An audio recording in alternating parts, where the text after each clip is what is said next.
400 yards, turn left.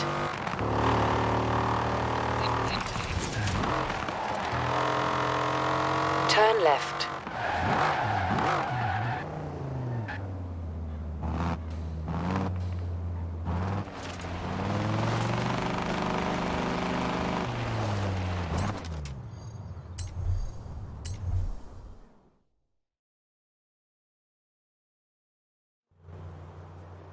Good to have you back.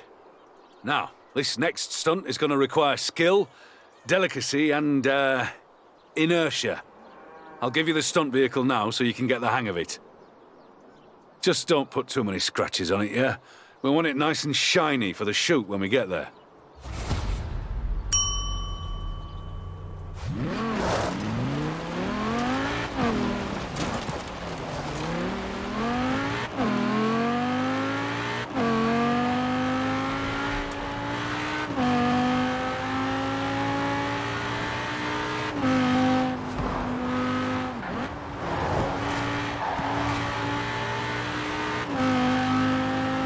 In 400 yards, turn left.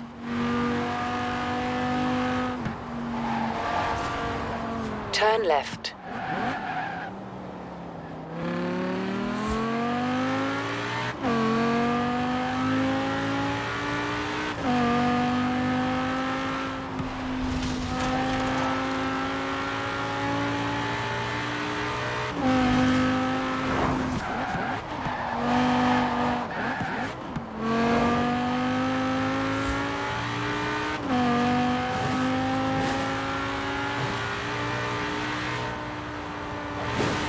In 400 yards, turn right.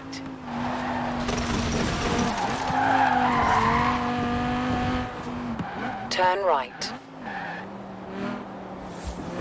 In 200 yards, turn left. Turn left.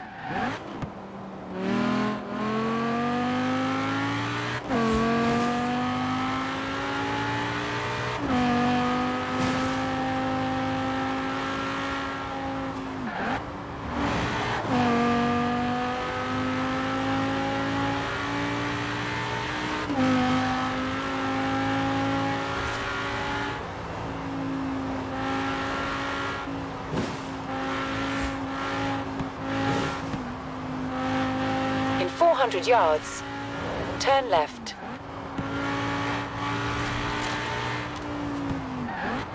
Turn left.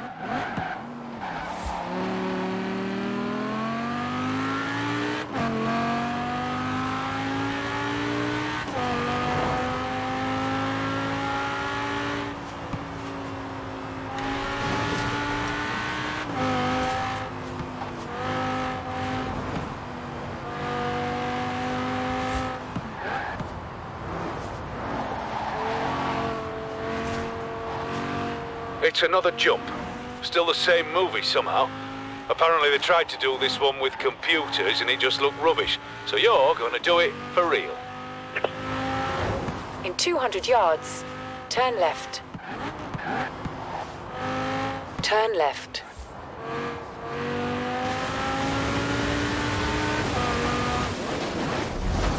Right, this is the place. This is a tricky one. A jump across a river, loads of rocks. Focus. Get the car to speed. Forget about the river, forget about the rocks. You just worry about your speed and the ramp. I'd say you'd need at least 100 miles per hour to reach the far side. When car jumps go wrong, they hurt. Trust me. But we've stiffened the suspension and there's a solid 5-point in there. We've done all we can for you. Best of luck, kid.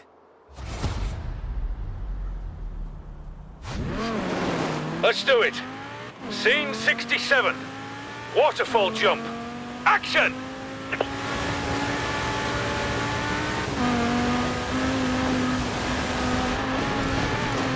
Fast and flat and level, kid. You can do this.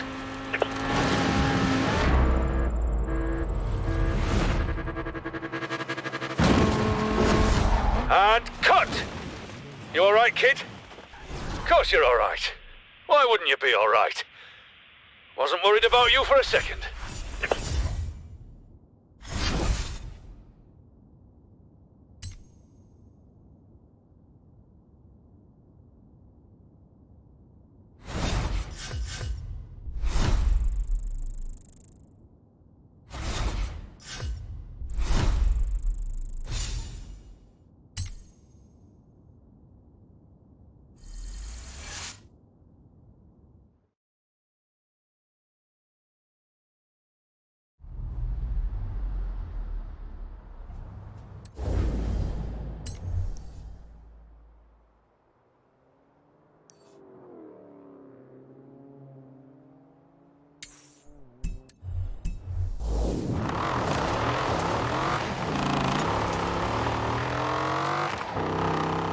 200 yards, turn right.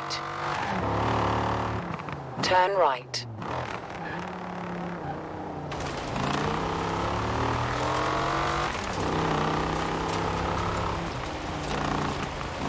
In 400 yards, turn right.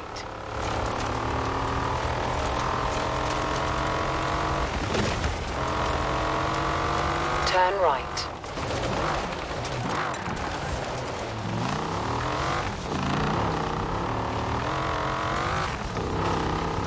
Recalculating route. In 200 yards, turn right.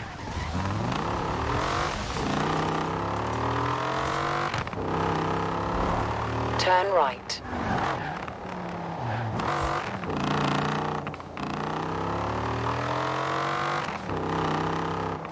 You have arrived at your destination.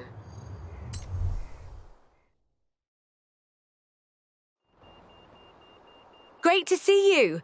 We're shooting a documentary about car culture in the UK, and I need a second driver.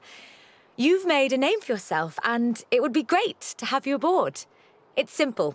You drive, I tell the story. Let's do it.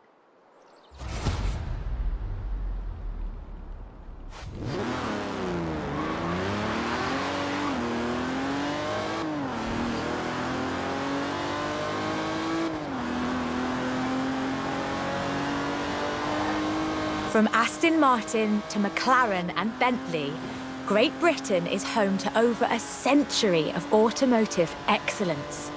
I'm Rebecca Dawson. Welcome to British Racing Green, a documentary celebrating that history. The Aston Martin DB5 Vantage was the quintessential Grand Tourer of the 1960s, combining British engineering and Italian design.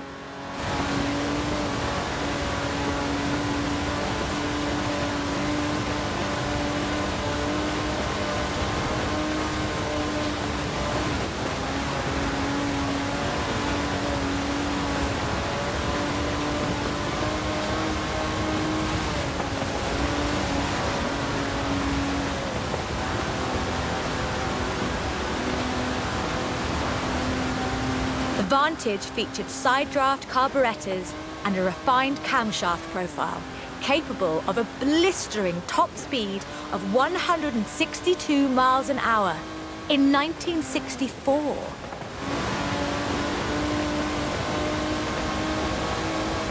The clean lines of Superleggera's bodywork, reclining seats and wool carpets created a car that was luxurious as well as fast.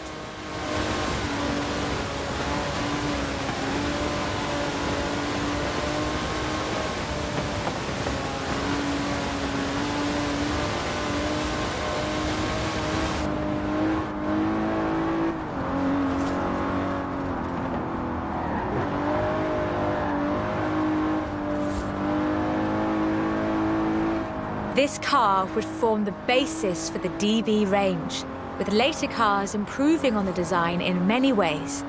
But none would ever achieve the sheer iconic perfection of the Vantage. In 200 yards, turn left. Turn left.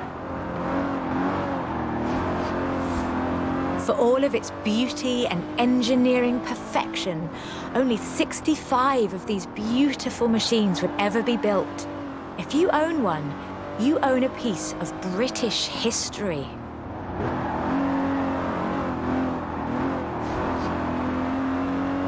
In 200 yards, you will arrive at your destination.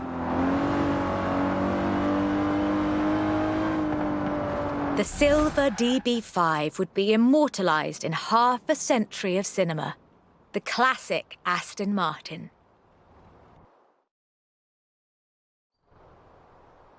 But in 2016, a new DB was unveiled, heralding the dawn of Aston Martin's second century. The DB11 is the first production turbocharged Aston Martin. But is it a worthy successor to that legacy? The short answer is yes. It's bold, responsive, and agile. It's perhaps the best GT chassis in the world. And listen to it.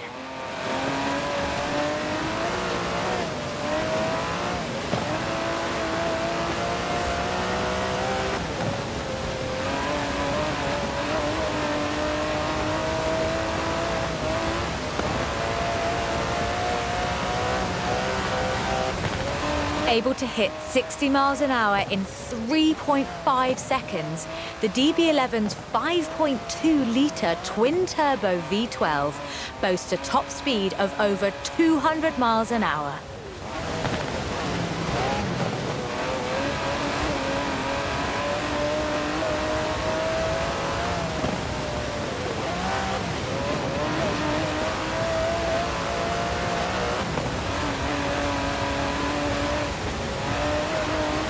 The DB11 is not the fastest car in the world, but then it's not trying to be.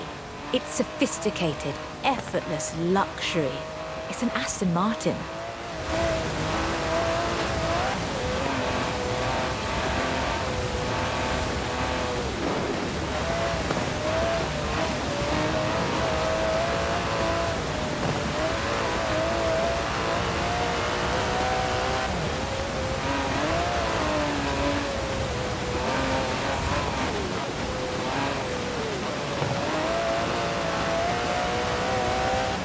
The DB11's front strakes channel air to create a virtual spoiler, providing downforce without compromising the car's clean lines.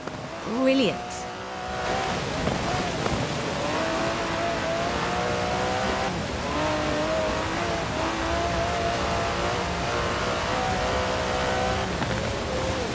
Most importantly, I think, the DB11 proves that Aston Martin is ready for another century of beautiful cars.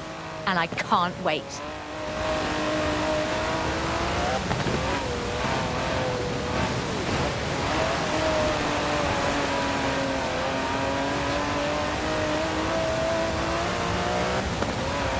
Beautiful as they are, Aston Martins are only one of many cars made in the United Kingdom. Let's see what else is out there.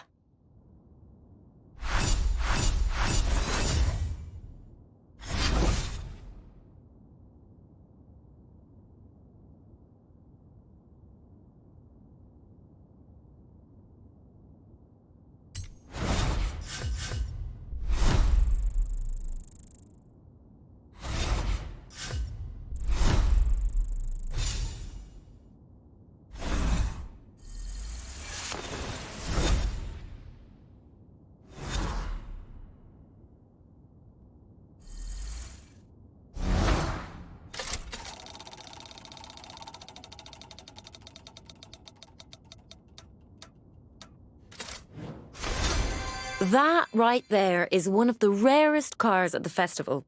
What can I say? When you play the wheel at Horizon, you don't go home with a goldfish.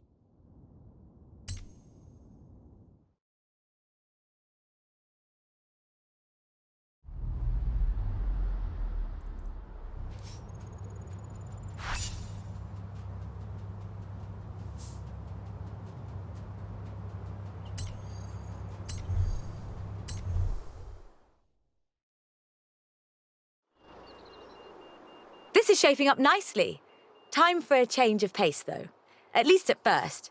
The next segment is about Land Rover, and we'll be starting out with the Type 3.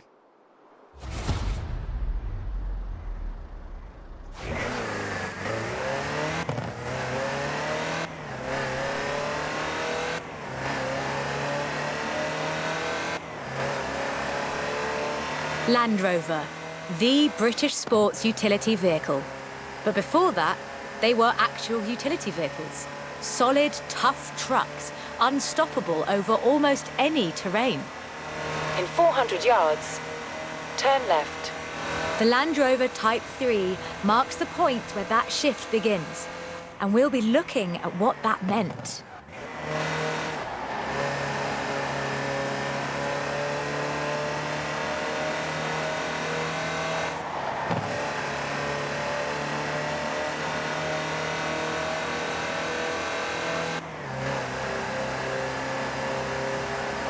Land Rovers have taken on almost every task imaginable. They've been generators, tractors and ambulances. They've brought peace and carried medicines to disaster zones. They've even been buses. Over 500,000 Series 3s were built, and over 70% of those are still on the road today. They were extensively exported and built under license abroad. Belgium, South Africa, even Australia and New Zealand. With a robust chassis and signature Land Rover engineering, the Type 3 also marked the first time that buyers could choose interior options, like seat box protectors and cubby boxes.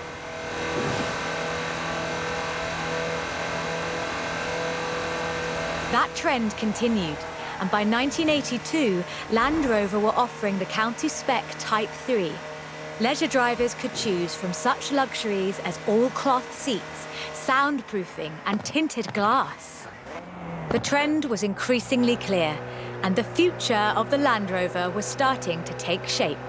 If you squinted, you could already see the shape of the first sports utility vehicle, the Range Rover. While the stock Type 3 would never be particularly fast uphill, there is almost no hill that it couldn't climb. Or dam, for that matter, if you've put a proper winch on it.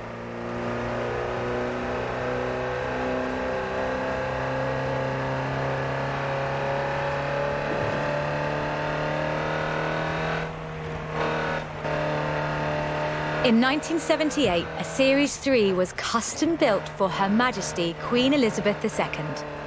It only had 1,892 miles on the clock when it was auctioned into private hands.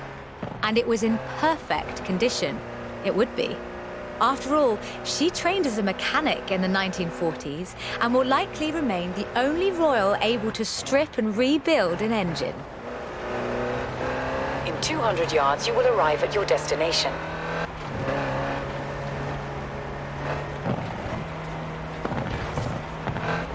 Along with the Range Rover, others would follow. Discovery, Defender, and the Freelander. Each a more sophisticated and enjoyable utility vehicle. But none of them were a replacement for the Type 3. They were a different kind of car. The Type 3 was arguably the first sports utility vehicle, an evolution of the design that would lead ultimately to this.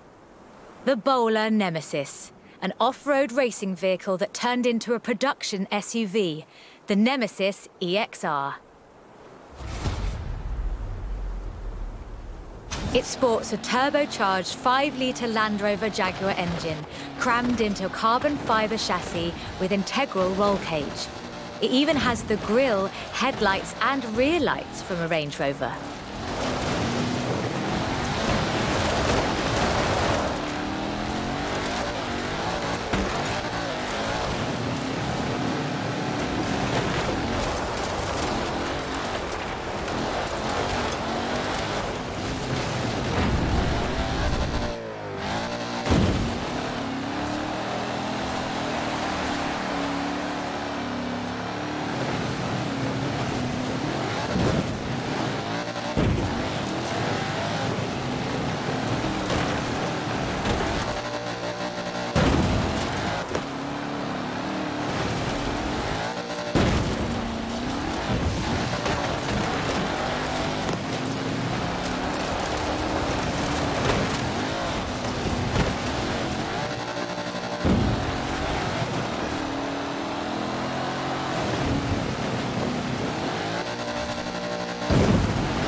Fully independent suspension design and a 415-litre racing fuel cell allows the Nemesis to take on the longest Dakar stages.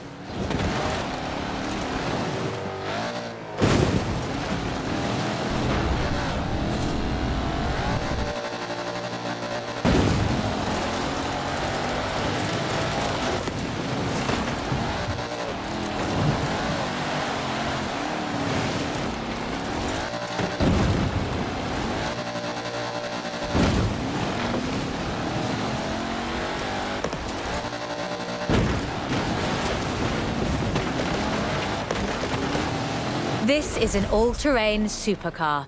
That's the only fair description for this. But that's what you get when you build an SUV with Land Rover DNA.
Hope you're enjoying yourself. I know I am. It's great to be able to just focus on telling the story while someone else handles the driving for once. Let's get to the next one. This time, it's Lotus.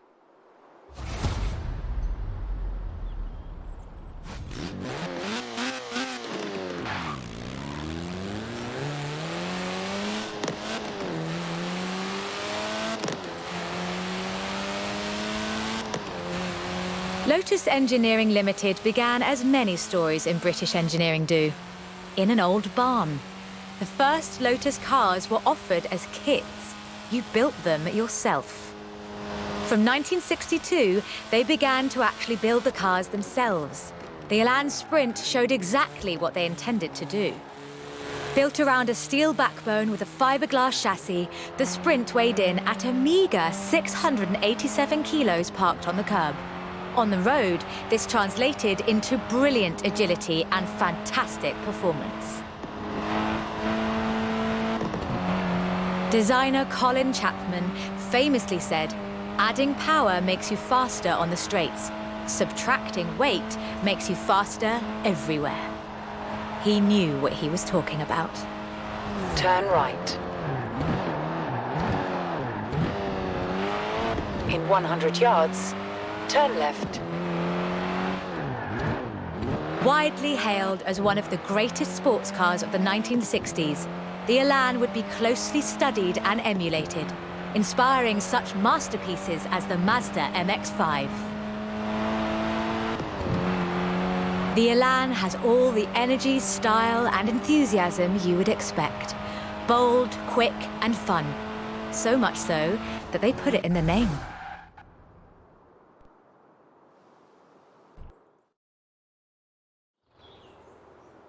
The Elan Sprint was a financial as well as an engineering success for Lotus, validating their approach to design and resulting in a whole family of light, agile roadsters. Which brings us to this, the Lotus Exige. It's heavier than the Elan, admittedly, but it's faster. Much, much faster. Touch the pedal, the Exige responds with instant, relentless acceleration, as you'd expect. With a 0 to 60 time of 3.8 seconds and a top speed of 170 before upgrades and tuning, the Exige is uncompromising.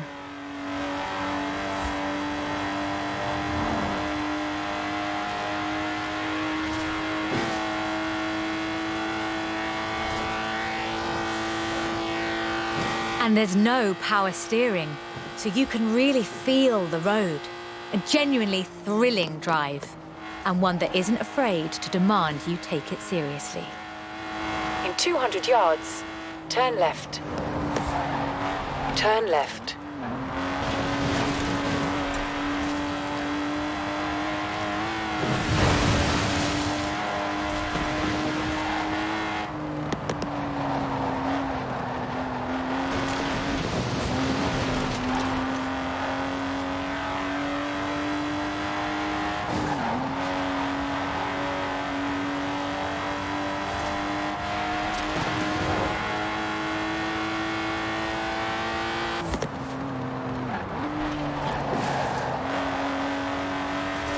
In 400 yards, you will arrive at your destination.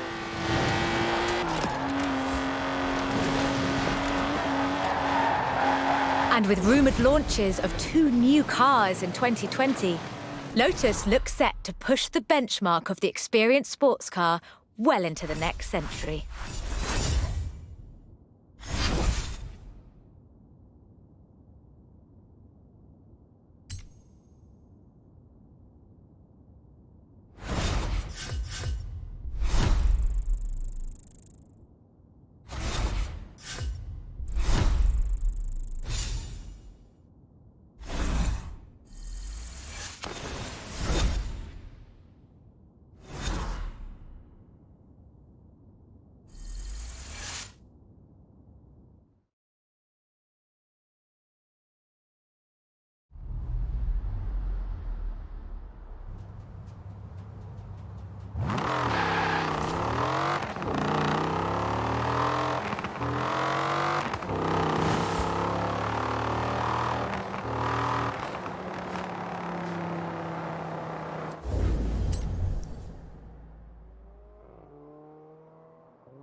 Turn around when it is safe to do so.